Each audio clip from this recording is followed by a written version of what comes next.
And the situation in Afghanistan hits especially hard for locals with family who are still in that region. This holds true especially for one man whose sister remains there today.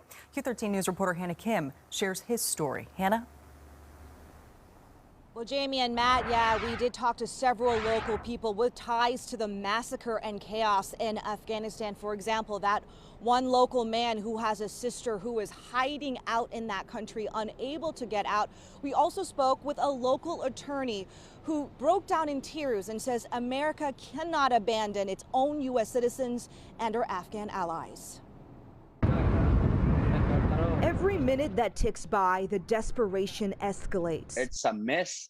People are desperate to get into the airport. Despite the 2 bombings outside Kabul airport that killed 12 U.S. troops and dozens of Afghans, Naveed Hamidi says his family members, including one of his sisters, are still willing to risk their lives to get out of Afghanistan. They are in the house right now. They're just in hiding somewhere close to the airport to try their luck again, hopefully. From Kent, Afghan native Ismail Mushwani is navigating his team embedded in Afghanistan. He says his team is trying to get thousands of Afghans to safety, people who have been instrumental allies to the U.S.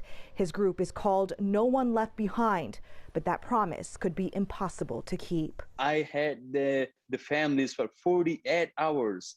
48 hours. They were trapped and they were not able to get the gates open. None of them made it.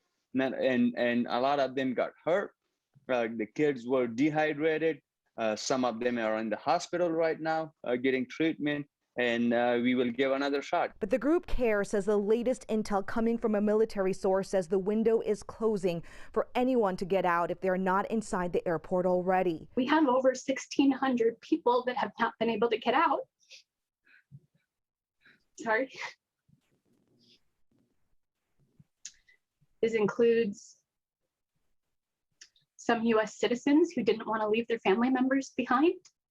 This includes lawful permanent residents. Those 1,600 are people CARE has been directly working with. Brianna Offray says she sent a group to the airport just last night before the bombings. It's incredibly tragic. I still have not been able to get in touch with all of the groups with U.S. citizens that I sent to the airport last night. As for those who won't get out, Brianna says the level of danger is immense. She just spoke with a translator working closely with Americans. That translator sharing these pictures of his teenage brother who was burned and beaten by Taliban forces because they helped U.S. troops. We knew we were withdrawing, and we knew that there were people on the ground there that were going to need help getting out. And we're not even able to get our U.S. citizens out. Yeah, I find that inexcusable. Both Naveed and Ismail are pleading with the Biden administration to change its strategy. There shouldn't be a deadline. The deadline should be when we bring the last person out. Support your Afghan allies as they supported you once you were in Afghanistan. Again, as we mentioned, Naveed has a sister who is trapped inside Afghanistan, but he did recently hear from another sister who did make it out, and she's currently in Germany.